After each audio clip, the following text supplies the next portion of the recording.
Hey, Jamie.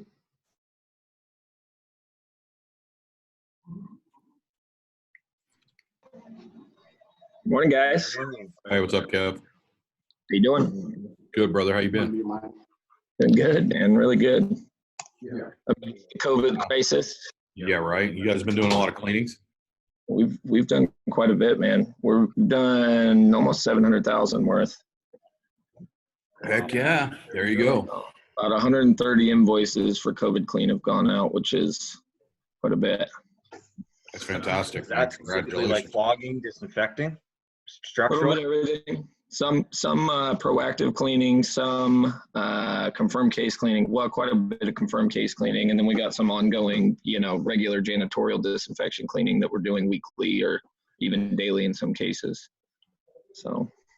And is that, have you guys, I know there's been quite a bit of the care home topics out in the Seattle area. Have you guys been working through those types of claims, or is that just kind of a myth? The care homes, so like the senior living homes, and we've tended to stay away from those just because there's known people with confirmed cases in those spaces. We don't really want to put our folks in those types of scenarios. My mom is one of them. Yep. She will hopefully be getting out of ICU tomorrow. Wow. No, sorry to hear that. Well, Yeah, happy that it's been a rough week. Yeah, I could imagine, man. Hey, Joe Carminati. How you doing, buddy? If you guys are just joining us, make sure that you put your name and where you're from over in the chat section. We'd be more than happy to be able to say hello, and we'll open this up for questions after it's all said and done. Am I echoing really bad? A little bit. Not bad. I am. A little bit. Yeah, it's Sean and I've got our computers in the same place. He's muted, but I didn't know if what is going on with it.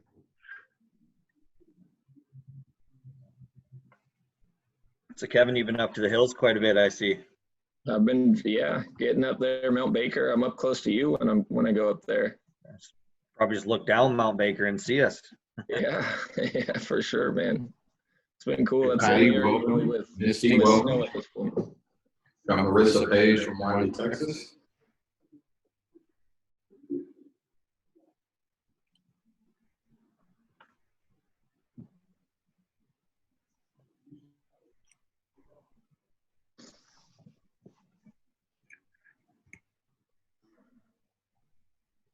I'll be right back. Tell them it's even with your computer sitting here muted, it's still echoing. Oh, I have the microphone.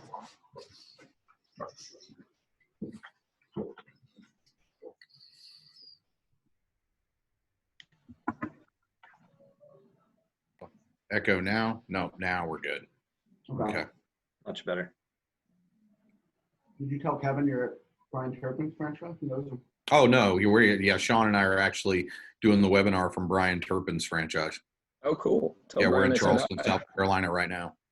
Yeah, I actually have a Zoom meeting with them at noon to talk about Nice. a couple things. So. Nice. Oh. So we've got, looks like Chris from Rainbow International. Welcome. Angela from Virginia Beach. And again, if you guys are just joining us, hey, Russ, what's up? If you guys are just joining us, we are putting a poll up that basically just asks, are you currently producing soft contents cleaning in-house? We're going to get started here in about 3 to 5 minutes. We're going to let people filter in.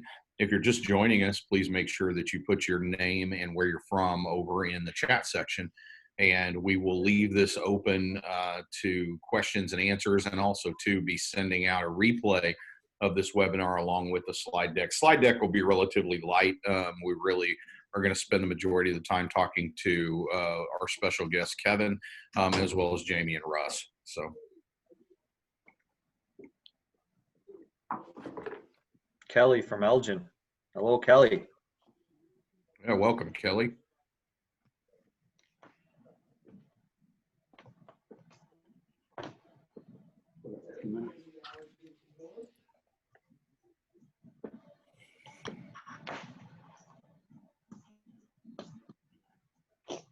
We're doing great, Kelly. How are you?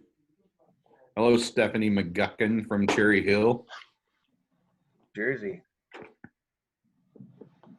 Busy pays the bills, right?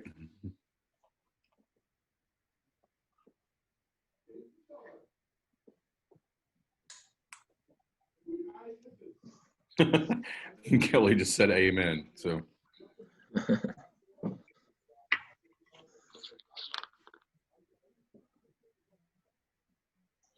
how you doing, Todd from Minneapolis?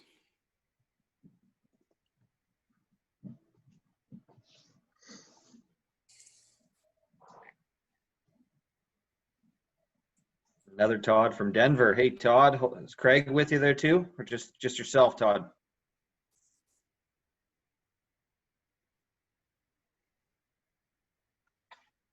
I need to work on my backdrop. You guys got some baller stuff going on. Yeah, we play around with these whenever we're on our individual little webinars with Jamie and Russ. We've got all kinds of like Gator hater things, and we just constantly messing with each other. So Yeah, it could be worse. yeah, right. We could put up our Tiger King backdrops. Oh, there you go. So exotic. Mhm. That's our Oklahoma claim to fame. So. Yeah. I usually like to put a football team or something in the background, and sometimes you take a risk doing that in case they're not actually, whether it's a Seahawks fan or what it may be. But it's fun, lightens up the conversation. The funny thing is that I put my Strange Brew background up when I was talking to you guys, and did not get a single comment about it. I was like, oh, it's terrible. I don't remember that one. Yeah. Hold on. Wait, I can do it real quick. And One go of the back poll to my questions could be, did Carol Baskin kill her husband? Yeah, Yes or no? right. Here you go. Ta-da! There you Oh, yeah, I remember that. And of course, if we're going to do football, it's either going to be that one or Ooh. that one. So That'll I could do work. this one. Yeah, there you go. That's All right, guys, it looks like we are straight up. It's time to start. I'm going to give it just another minute or so. If you are just, because we do have a lot of people that are coming in, if you guys are just joining us, please leave your name and number, or not name and number, sorry. Put your name, actually put your phone number so Jamie can reach out to you. Leave your name and where you're from over in the chat section. I see that Joe Carminati is on. I'm huge fan of Joe. Joe and I are good friends. And it looks like we got Christine Burke from Manchester, New Hampshire. Welcome. Amber McGrath from Virginia Beach. So we're not too awful far from you. Sean and I are actually on the road. Travel opened back up. We're actually in Charleston, South Carolina. We have been talking about the fact that we may never leave. So it is just absolutely beautiful here. I'm a big fan. Hello, Andrea from Raleigh. We're not too far from you. Gerard, another good friend of ours. Welcome. So everybody's kind of chiming in, and we've got Megan from Houma, Louisiana. I think it's Houma. Is it Houma or Houma? I'm not for sure. It's got the OU, and I'm Oklahoman, so it could go either way. Well, guys, it is 12:02 here on the East Coast, so we are going to go ahead and get started. I'd like to welcome everyone to this webinar. We actually have got Jamie Sands and Russ from Esporta, but we'd also too like to welcome our special guest. It's Kevin Fry. Is it Fryermuth or Fryermuth? Firmouth. Firmouth. See, so I was wrong all the way around. So Firmouth. So we've got Kevin Firmouth from up in Washington State. He's a special guest. He's going to be primarily the gentleman that I'm going to be interviewing today. And so I'm going to turn this over to Jamie just to do a quick introduction, and then we will get started. Yeah, I think, again, the reason for us wanting to do a session on sales and marketing and boosting your soft contents revenue, whether you have a soft contents division, currently we do have several of our owners, Christine and some others as well on here that do have the Esporta technology. We really need to understand what are the ways and what are the opportunities in order to go after this business, and what are the keys to success. There's a lot of language out there. There's a lot of different companies doing and focusing on different areas of the business, but differentiation is absolutely critical. And that's what we have found, and our operators have found, and thankful to have Kevin here on the call. Kevin has had the Esporta in their organization, I think, for about 5 to 7 years type time frame, and very excited for him to share some grassroots marketing. What are they doing? How do they go out to the market? What's working for them? And again, it all kind of ties back to that differentiation model. So that's and for anyone that is on the call that is interested, obviously, with the Esporta technology, we'll have a slide just sharing some information and feedback. We're happy to reach out and speak to you a little bit more on the technology side, but this session specifically for keys to soft content success and growing your sales.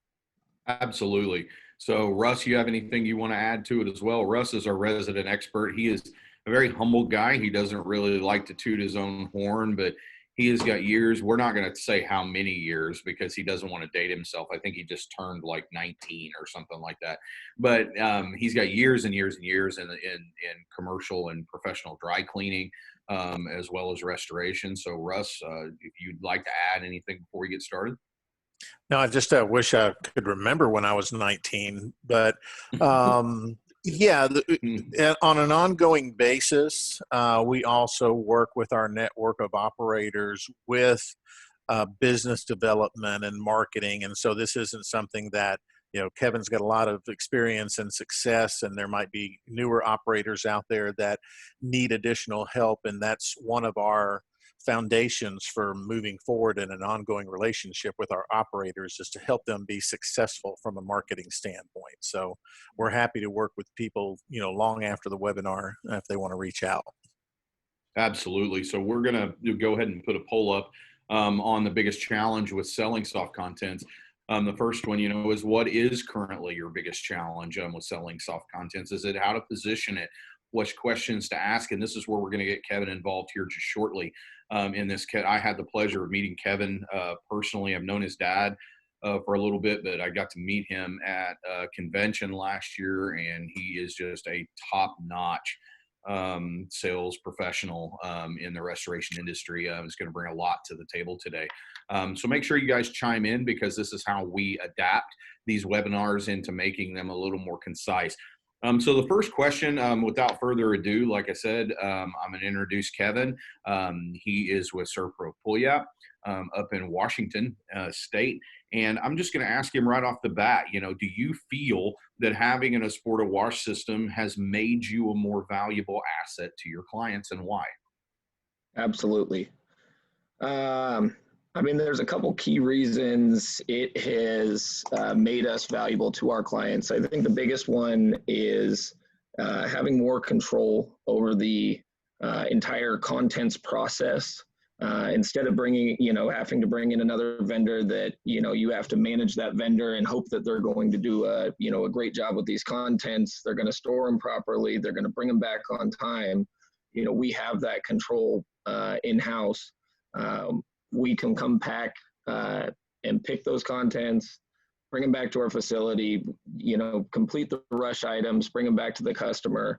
And we know it's going to be done right. And, customers, the biggest piece going out to a new fire or smoke loss is gaining that customer's confidence. And once you have that customer's confidence, the sale piece is over. You just need to produce. And, I have faith in our team that they're going to do a fantastic job. And they do produce. And so, we don't have really any negative customer feedback when it comes to that piece.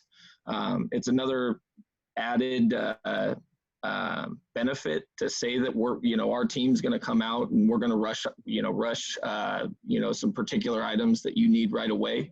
And get those turned around right away for them. Yeah, I think that you hit the nail on the head. I know Kevin and his team and the passion that they have for the customer experience. It very much mirrors the way, I do and that Jamie does, and probably most likely everybody on this call wants to ensure that they give the very best that they possibly can in a bad situation. And you can even kind of do some drill downs. If you show up onto a fire, there may be something very special for their children that they're without that possibly you could clean and restore. It could be a blanket, it could be a teddy bear, it could be, something to make that customer experience better, where you could rush that back to them as opposed to having to hand that off to a third party person who really has no vested interest in this client. You're the one who has, you hit the nail on the head with that, the customer experience and trust. You're building relationships through restoration. And that's where you differentiate yourself from the competition, is by the relationship and the quality of service that you provide.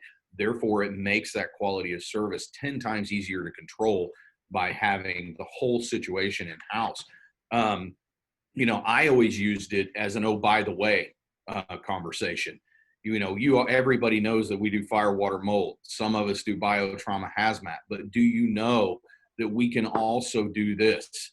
And it needs to be part of the existing pitch that you are currently putting, not only to your clientele, commercial clients like hoteliers and things like that, to be able to do their quick turnaround linens, and things like that, but also to agents and adjusters. The fact that you do have the capability to be able to do this. You're going to train your sales staff on the intricacies of the Esporta wash system, either through the development that Esporta provides you on the front end and ongoing, or through the trial and error that you've had, to be able to know all the intricacies of the Esporta wash system, knowing the things that you can and cannot do. But it gives you the intimate details about the product so that you have the ability to be able to position it. If you're not a student of the game, if you just have this in your house, or in your facility, and you don't do anything with it, it's not going to do anything for you. Jamie, you want to speak to that, or Russ? Yeah, I think, and then Russ, I'd love to have you kind of dovetail into it, obviously with your 30 years of experience. There you go, I'm aging you, but Thanks. I think you're absolutely right. It's pretty good since he's only 19. No, but I think that's the absolute, the critical component of this, is that, like anything, if you make an investment into adding a particular division to your organization and don't put any boots on the ground and using the tools that we provide and Russ provides, then I think your success rate is going to reflect that. And I think one thing that we definitely focus in on is the sales and marketing, because again, it's a differentiation. I think in a competitive market like the restoration field is, Kevin, you can probably even comment on this. I mean, over the last, 15, 20 years, I think your dad's been, in the business for, correct me if I'm wrong, even 30 years plus. I mean, you've seen, whether it's other franchise locations come and go, or you see other independent contractors converting to restoration. You have to have that differentiation piece.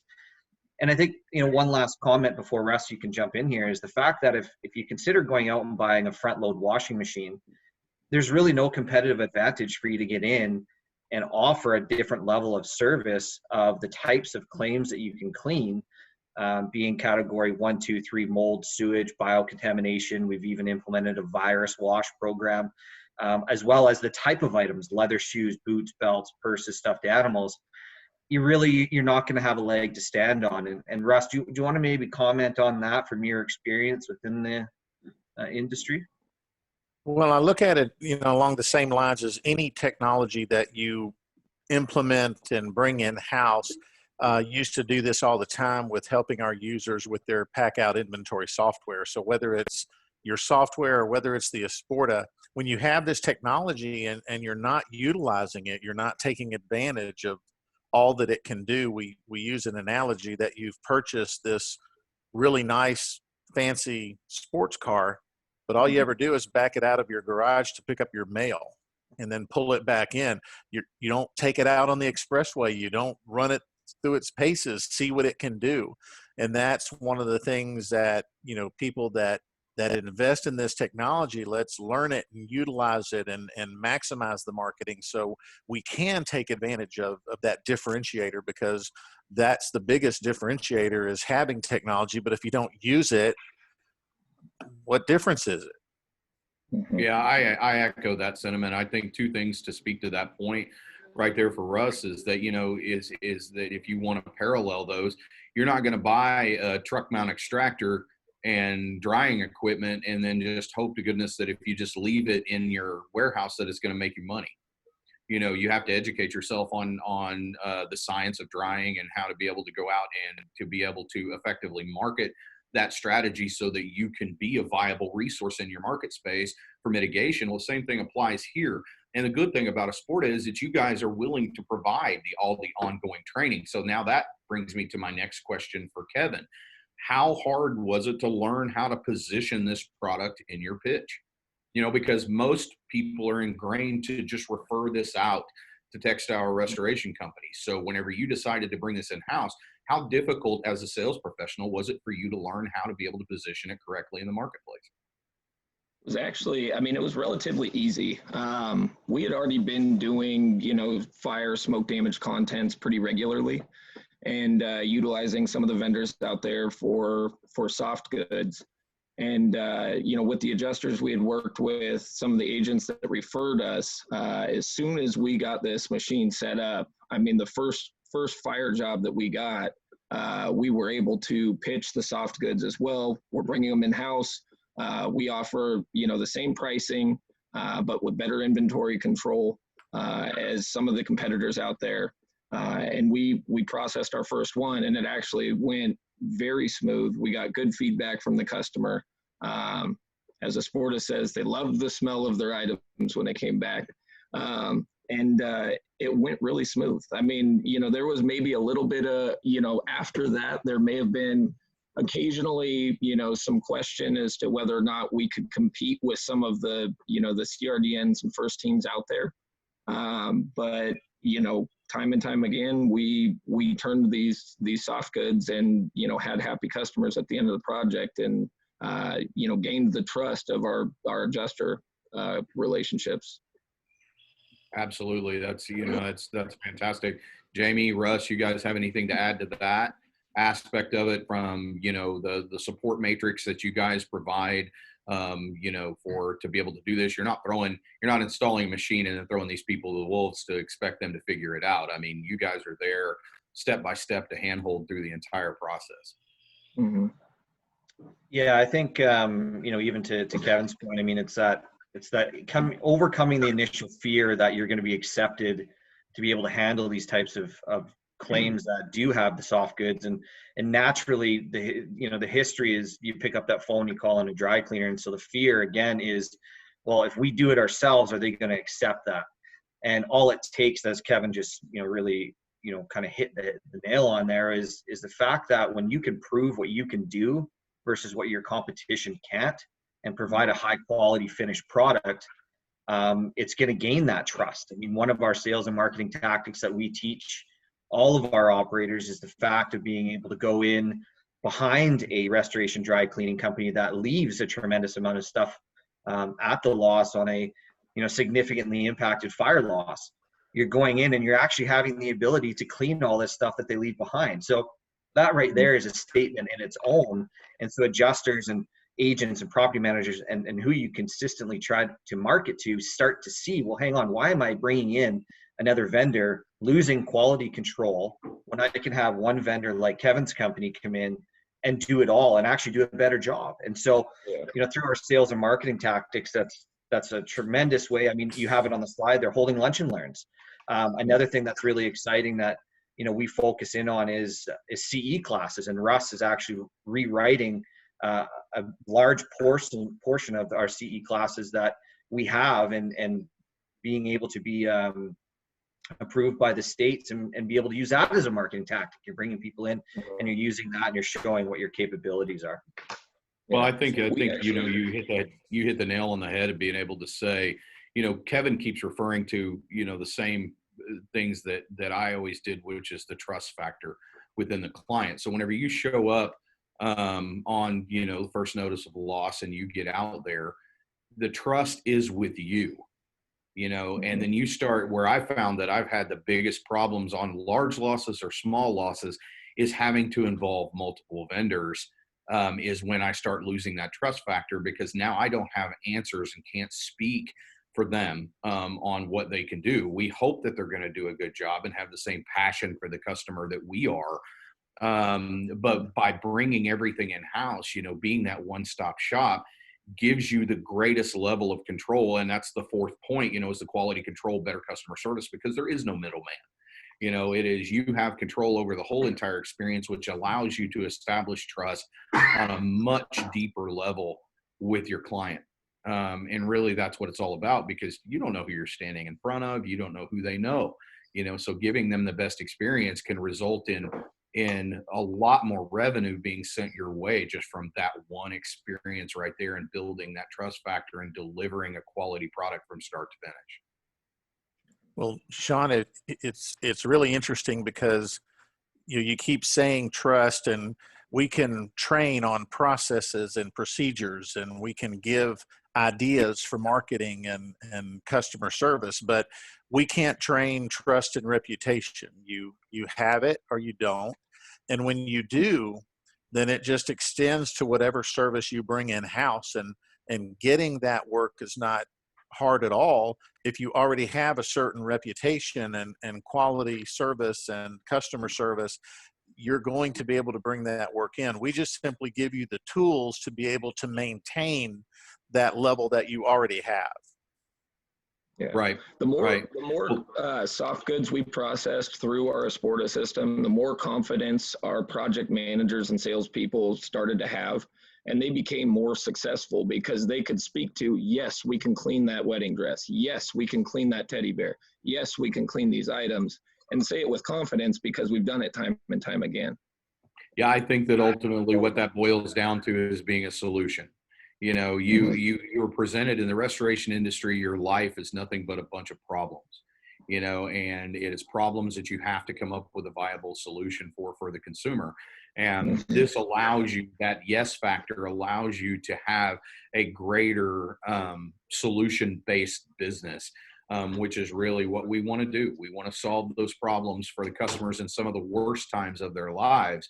And when you look, the graph that we have used, and I don't know if Jamie will refer to that at some point on this part of it, on the revenue stream part of it, about how much of the loss actually involves soft contents and all of that. But to me, it is a situation to where I see money being thrown out the door, literally thrown out the door, given away to these textile restoration companies, when at the same time owners and salespeople are going, we're not going to hit our number this year. Well, you have the ability to hit your number by making a very small investment as opposed to the ROI you will get from this, and yet you just throw it away. Which brings us to this point. Their restoration companies are currently referring hundreds of thousands of dollars to textile restoration companies every year for the following reasons. And you guys can read through this. So my question to Kevin and to Jamie and Russ, but Kevin primarily, have you personally, as a sales professional, seen it as a viable revenue increaser for your business? Yeah, I mean, profit increaser, no doubt. We were referring out soft goods and getting, our 10% off the Exactimate price.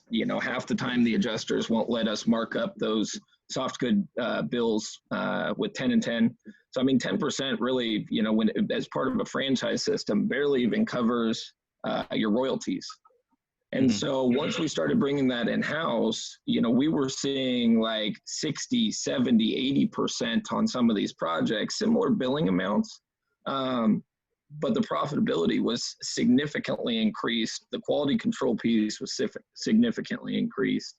And we definitely have gotten more fire losses because we are, and some of you guys have been up to our facility. We're a one-stop shop contents company. We can process any and all of your contents. If it's cleanable, we can do it in-house. And that has leveraged us to get, quite a few more projects than we would have been able to get without, offering all of those services. We just wrapped up a project. It was $112,000 structure, clean, some demo, fire and contents. $29,000 of that was soft goods processed through the Esporta.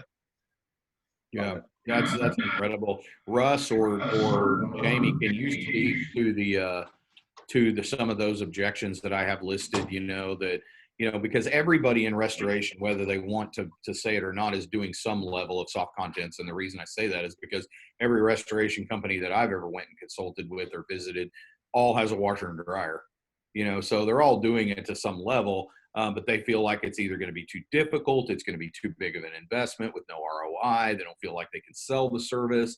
Can you speak to some of those objections?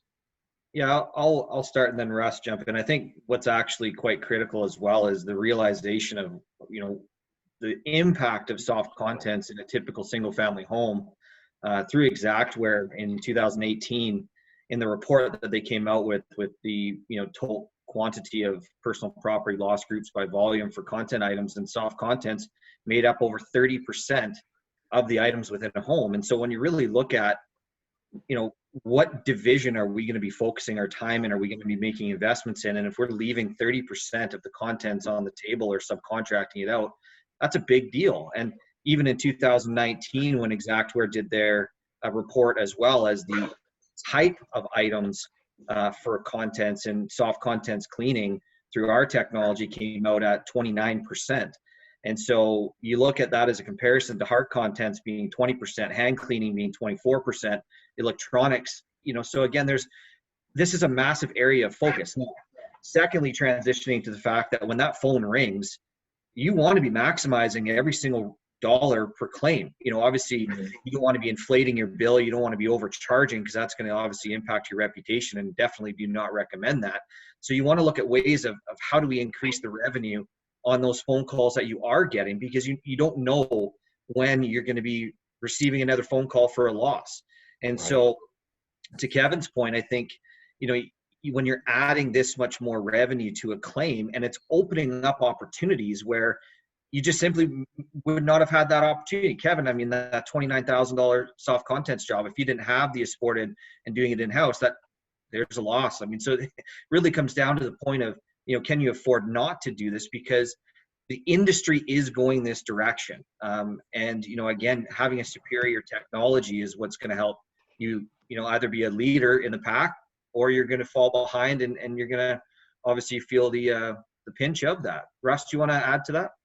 Yeah, I think it also goes to a couple of questions that's already been asked on, how do we know what the soft content volume would be? We can kind of project what that revenue could be if we knew that. And Gerard asked that. And if you have 20,000 in hard contents, how much in soft contents would that equate? Well, we can look at the percentages and know that it's almost dollar for dollar. And Kevin may want to, kind of give us his experience on that as well. So it's a lot more revenue than we imagine it is, because a lot of it's hidden by closet doors or dresser drawers. And we see hard contents all over the place, but soft contents is kind of hidden in a way, but it's an extremely large part of the claim. And on the ROI, that's pretty easy to factor in as well. I kind of look at it, and we look at expense and we focus on that part of the equation without looking at revenue and profit sometimes. And we become short-sighted when it comes to that. I saw a show just recently, because we can't go out, and it was talking about Marlon Brando in the Godfather movie. He was not paid very much for it because he hadn't the best reputation, hadn't had a lot of hits. So they gave him a percentage of the profits. But instead of taking that, he negotiated a one lump sum payout of $100,000, because he was thinking short term. If he'd have just kept the percentage and not sold out, he would have made $11 million. So that investment, when you're looking at it, may seem like a lot of money, but it's nothing compared to the potential revenue that you're going to bring in. Well, and I think probably even more to the point, and Kevin could probably speak to this, is any salesperson that's going to have the ability to be able to generate an additional commission source, is going to buy into this right here. I know personally, the franchise that I worked for, we didn't have it. And it was frustrating to watch, A, the customer experience go by the wayside because people didn't have the vested interest in the customer that I did. And B, to have to tell them no, that I didn't personally do it, and C, knowing that I couldn't commission off of it by referring that out. I was going to get taken to lunch, or something by these guys because, they appreciated the hundreds of thousands of dollars that I was giving them, so it was a situation to where this being in there would have been so much more of a viable resource for me, because it would have expanded far beyond just a fire contents job. I could have pitched this to the hoteliers and said, look, instead of using companies like Superior Linen or Cintas, I can do this, and now it's more FaceTime, it's more branding, it's more trust, it's more customer oriented, that I can do all of this for them, as opposed to just sitting around waiting for the loss to happen. So more immediate gratification revenue.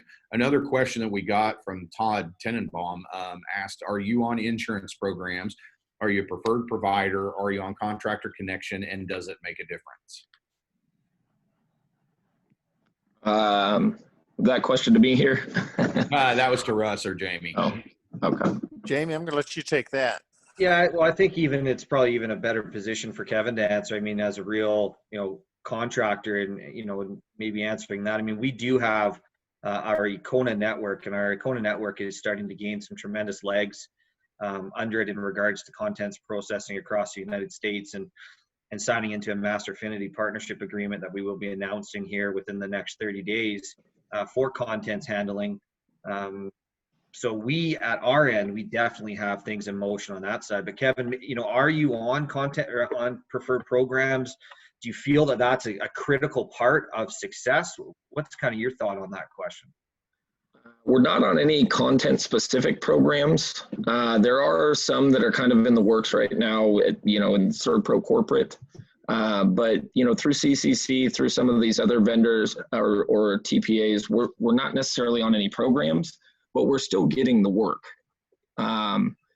which is, is fine by me, because we can bill, appropriately. And then the other question we have is there a ballpark ratio of, he says, $20,000 in contents cleaning, 5,000 maybe sent out, since they don't do it in-house Esporta. So does that question make sense? And what's the answer to that? Yeah, what's your experience, Kevin? And then I'll kind of go through my experience, the 25 years that I did it as well. Each loss varies greatly. I would say on smoke damage losses, on light smoke losses, the most justifiable thing to clean is soft goods. And you may get, $1,000 structure clean. You might get $500 in hard surface contents, and then you might get $15,000 in soft goods because the customer wants all of their clothing items cleaned. So, that it's hard to establish a ratio. On bigger fires where the whole house, is affected, I would say, 25% or greater is going to be, soft good contents.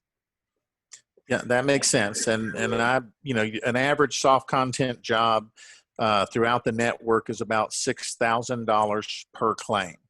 If you think about it, we all have an experience we can fall back on. We know that just in America alone, $312 billion a year is spent on clothing. And we all have things in our closets that we don't wear anymore, but we don't get rid of them. People normally throw out about 10% of their wardrobe because it's seasonal, it's sentimental, it's just harder to give up than a lot of hard contents. So the soft content portion of a claim from a dollar standpoint is very close to about the same amount. So, to Gerard's question, that $20,000 would probably equate to almost the same amount in soft content billing. Well, one of the stigmas, that I know that it's tough for salespeople to overcome, and Kevin can probably echo this sentiment, is like, say, for example, if it's an apartment fire, you're dealing with multiple insureds that have multiple maybe $20,000 policies with $100,000 in liability. And one of the biggest stigmas and objections to overcome is these apartment people just think, oh, well, now it's a time that I get to go shopping. I'm going to get, $20,000 minus my depreciation, and I'm going to go shopping, and I'm going to replace everything. Well, what happens if they're buckle fanatics? They've got a whole closet full of $150 pairs of jeans. It is always cheaper to restore than replace. you know, and so that 20,000 or 15,000 or however much is not going to go very far. And it's inherent upon the sales professional to really educate that consumer about that fact of saying, look, you know, it's approximately, you know, and it could change, but about $7 to restore versus $150 to replace.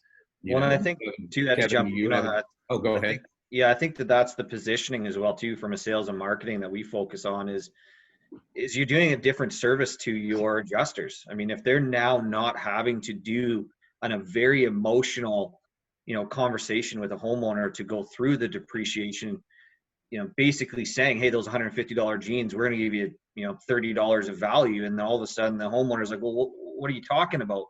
And so there's a lot of emotions involved with soft goods. I mean, me personally, I've got over 75 NFL jerseys. I mean, if those are irreplaceable to me, where, you know, if an adjuster said, hey, I'll give you, you know, 30 bucks per jersey, well, that's not going to cut it. So if you can go in and offer that service of, hey, you know what, let's just take it out. We'll restore 95% of the items from a home.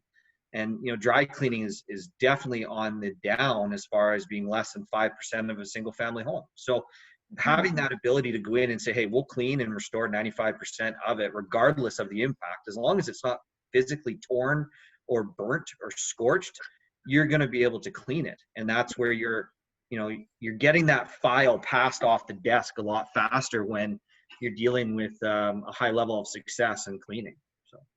Right. And I'm going to ask Kevin, you know, because we've really kind of on this slide, really, this has been what it's all been about so far on this webinar is the greater level of quality control and customer experience that you can have to be able to manage that better. You know, you're eliminating the middleman, you have better control of your quality and inventory. But I'm going to kind of sum it up this way with Kevin and just say, you know, tell me what is the best part about having an Esporta wash system in your franchise? I think it's just being that one-stop shop for contents. The insurance restoration's kind of industry has gone full circle. You know, they wanted one-stop shop, mitigation, reconstruction, contents, do it all. And then, you know, 10 years or so ago, we went through this phase where they wanted to diversify everything. They think everything's a conflict of interest. A one-stop shop is, you know, we don't want to deal with one-stop shops. They're overbilling us, whatever the case may be. And I think the insurance industry as a whole has gone back to, you know, what's going to create the best customer experience. And that's, you know, dealing with one point of contact through your entire claim that knows what they're doing, that's going to be able to be that professional problem solver for you to take the thinking out of, you know, what do we got to do next? And, you know, this Esporta has been a big piece of that. So.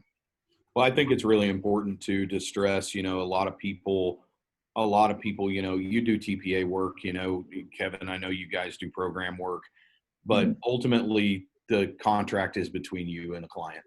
And you are an advocate for the insured. You know, when it comes to the adjusters, yes, you want to win their trust, where they trust you to be able to do these kinds of things. The insurance company is going to pay for the soft contents cleaning, whether they pay a CRDN and a first team or you. And so by providing that trust within the customer, which is what you're establishing up front, my contract is with them. You know, and I'm going to be an advocate to give you the best experience humanly possible. And the only way that I can control that is to do everything ourselves. So I think that one-stop shop mentality gives a lot of peace of mind to your customer, knowing that you've got it from start to finish and it's not going 6 million different directions for them to be able to keep up with in a loss. You know, it's like if you just specialize in only mitigation and that's all you do, and then you've got the contractors that you're going to get involved or refer out, you've got plumbers, you've got electricians, you've got contents people, you've got all this, it becomes a confusing just mess for the customer, you know, and this gives you the ability to control what you can control and give the best experience humanly possible. So, and I think I agree with you. I think I agree with Jamie's statement. You can't afford not to do this. It is a relatively small investment for the return, word of mouth, the reputation of your franchise, of what they can say. Not only did they come in and treat the fire or suck the water out or do this, but they did this, and this too. And I would never, ever think about going anywhere else because they took such great care of me. And I know that is a true testament, Kevin, to you guys and your franchise. Like I said, I know your passion for the customer experience, and we're so glad that you took time out of your day today to be able to vocalize that. So before we get to the question and answer session, I want to leave it up to you three to go ahead and drive any other points home that you want to drive home, and then we'll open this up for questions. Yeah, I think, carry on to the questions, Eddie. It's, and we did see one come in regards to CE classes. And so we definitely have developed CE classes. We've had them for quite some time. We are completely revamping them. So that will be taken care of. Russ is working on them. And it's going to be a little bit of a different position that, than from what we had in the past. So to answer your question, yes, we're completely revamping them as of right now. So absolutely. So the last poll that we're going to put up is if you would be interested more in a one-on-one webinar to learn about the Esporta and how it can grow your restoration business, just one-on-one interaction, question and answer session. Just answer yes or no. Jamie and Russ are both heavily involved in their part of the customer experience. And they do due diligence and following up with every single person that wants to know more about this system. So we're going to open this up now for any additional questions that people may have, either to Kevin, who is direct boots on the ground user and knows how to position this, or to the resident experts, Jamie and Russ, with the Esporta wash systems. So it looks like we did have one come in. Well, actually, Christine just responded, said it's good news, but we're going to go ahead and open this up now to see if you have any questions for anybody that is on the panel. And maybe while, if people are thinking about it, one question for you, Kevin, is what was your biggest fear, if you can remember, 6-7 years ago before you guys made the investment? What was your biggest fear of buying the Esporta and investing that type of into that type of equipment? The upfront cost, I think, is obviously, a tough pill to swallow, especially when we were at the size we were at when we did make the purchase. The training, you have cleaning staff, in the clean room. It's, this is a piece of technology, but the training piece actually was super easy, step by step. It walks you through everything. So startup cost, obviously, the setup, and then the training piece, and all of those things kind of went away fairly quickly after we processed our first couple of projects with them. And we actually bought a second one, so we have two. That brings up a real interesting point that we really didn't address. Everybody thinks, or another one of the myths is that this takes a lot of room. Russ, can you kind of speak to the footprint that it is in a facility, because you just heard Kevin say, we just got our second one. Right. So can you speak to how much actual, what the footprint is on this? Yeah, there's a couple of things that you want to think about. People think that it takes up a lot more room than it does, and including your drying room, because we don't obviously put everything in the dryer. The Esporta does a lot of, very delicate specialty items that you're going to want to dry in your drying room. Literally, it can be done in as little as 400, 500 square feet.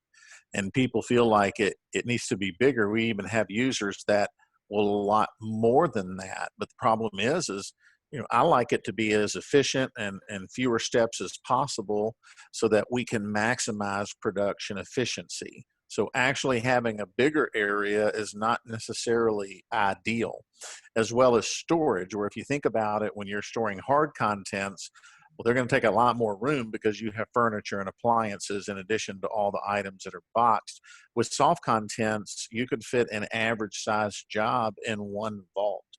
And so you're going to need less room as well when it comes to the storage of your finished items before delivery. So we've seen them set up in as little as 300 square feet. 400 to 500 is ideal. Anything over that will tend to just be a little bit of overkill. Now, if you want to combine your soft and hard cons division together, you might be looking at 800 to 1,000 square feet. But for just soft contents, 400 to 500. And I think one of the last things that we want to touch on, and Kevin, if you can kind of expand a little bit on it, is the immediate gratification vertical. You know, in restoration, a lot of times we just have to sit and wait for the loss to happen, you know, and especially if you live and die in the commercial world like I did, and probably much like you do, a lot of times you can go through those ebbs and flows, and it may be a little bit before something happens. This creates more of an immediate gratification vertical to go to your existing commercial relationships and say, you know, we do the linens, we do soft goods, we do things like that to be able to drive, you know, FaceTime and additional touch points, and again, additional revenue channels for your growth. So can you talk a little bit about how that helped you from, I mean, just the $29,000 story was one, that's $29,000 more commissionable dollars towards a salesperson, but even better for the customer experience. But can you talk about maybe where this helped you, where there wasn't even necessarily a loss? Is there a situation that you had that maybe you just did some contents, but it wasn't loss related, like a linen type situation or anything like that? Have you experienced any of that? We've done some stuff with the fire departments, cleaning their bunker gear at no charge, which is leveraged relationships for board up contracts and whatnot. So I mean, that's been a, you know, big thing for us. You know, we were already doing quite a bit of contents prior to purchasing the Esporta. So I mean, we didn't necessarily have to go that route, because we were able to latch on to all the soft goods on our fire losses, smoke losses, sewage losses, you know, mold losses. So, I mean, we keep it running pretty often, as Jamie knows when he sees the numbers. Yeah, that's why we bought a second one, I guess. Don't want to wear out the first one. Yeah, it's still running strong. There you go. Eddie, Right, did we have any other questions come in? Or yeah, there was a question on the Kona. So what is Kona doing for the Esporta system owner? So for people who don't know what the Kona Network is, we developed a network of our Esporta certified operators in the United States and North America, for that matter. And with this network, we're essentially marketing to insurance companies, TPAs, to provide contents work at the highest level, utilizing technology such as the Esporta, ultrasonic, electronics, etc. That currently right now, as Ed mentioned earlier on the call, is that we have entered into a master affinity agreement with a very large TPA to handle all of the contents work for them throughout the United States. So this will be a public announcement coming up, I'm assuming within 30 days. We're very excited about it. Our network, it's focusing in on that and doing marketing at the highest level as well. Well, congratulations on that. I know that you guys are anxious to be able to share that as opposed to going a very large TPA. I know you guys are anxious to get that out there, and I know the restoration community is probably going to be really excited to hear that announcement as well. So, you know, I just kind of want to leave it with the fact of you guys, you know, you can't afford not to do this in this day and age. I mean, you know, it's too many people are relying on named events. Salespeople are coming up empty-handed. You know, with some things, with the exception of some exceptional operators, you know, it's tough to hit your number, and it becomes harder and harder every single year. And this is just an additional revenue source that you can bring in for relatively low investment. And you heard it straight from the horse's mouth. I mean, Kevin is doing an exceptional job with being able to get out there and utilize this to the highest level. And it has made a massive difference. It looks like we did have Megan says that they wanted to pass that information on to the owner. We will definitely email you. We've got your email address, so we'll make sure that you receive a copy of this webinar. We will send it out to all attendees, a copy of the webinar, as well as the slide deck and contact information for Jamie and Russ. Yeah. So any other additional questions, comments, concerns, any leave behinds, gentlemen, that you want to say before we jump off? Hey, Sean, I'm sorry. Go ahead, Kevin. We've purchased a couple 5,000 CFM desiccants for about the same price as the Esporta, and the return is not even close. That's a very good point. Very good point. Yeah. Everybody wants a 5,000 CFM, and you guys are making a whole lot more money off that Esporta wash system. Yep. Hey, Eddie, I was only going to add, especially with Kelly's question, what's the update, on marketing and how are we helping owners? And so, we have expanded in our regional training, marketing and business development. We can also offer that as a separate webinar for people on the computer like this, and they can access it through the Esporta Hub as well, the PowerPoint that we have. We're developing additional regional training events. We had one at Kevin and Doug's place last year. And one of the areas we're working on now with our users is an entire day on best practices for billing for soft contents to Xactimate that I think is going to be very popular. And everything we do is marketing, and that's going to help with the marketing as well, to be able to know that your bills are correct and maximize a bill by keeping it fair and honest as well, and then being able to relate that to adjusters, of course. And then, like we talked about earlier, revamping the CE classes completely, so those help. And all of this is done through the ongoing training through Kona, but it's available to all of our users. Awesome. Jamie, you have anything in closing? No, thanks. Thank you very much, Kevin. Obviously, take some time out of your busy day. Really enjoy working with you guys as always, and thank you for sharing your expertise. And everyone just be safe out there and continue on. And if anyone needs some more information on the Esporta platform, please feel free to reach out. Happy to work with you on a one-on-one basis to do an evaluation. Absolutely. So again, the contact information is there. You can always reach out to Jamie. It's jamie.sands@esporta.ca. Or if you want to funnel through me, I'll make sure and get the information over to him as well. Eddie@tierlevel.com. So again, Kevin, thank you so much. It's always good to see you, sir. Like I said, I've got a lot of respect for Kevin. I think he's a fantastic resource in the restoration industry. And thank you to Jamie and Russ as well. And thank you to everybody that attended. And we will get the information out to you on this webinar here shortly. So thanks a lot, guys. Stay safe, and we appreciate you attending. Thanks, Thank guys. you. Take care.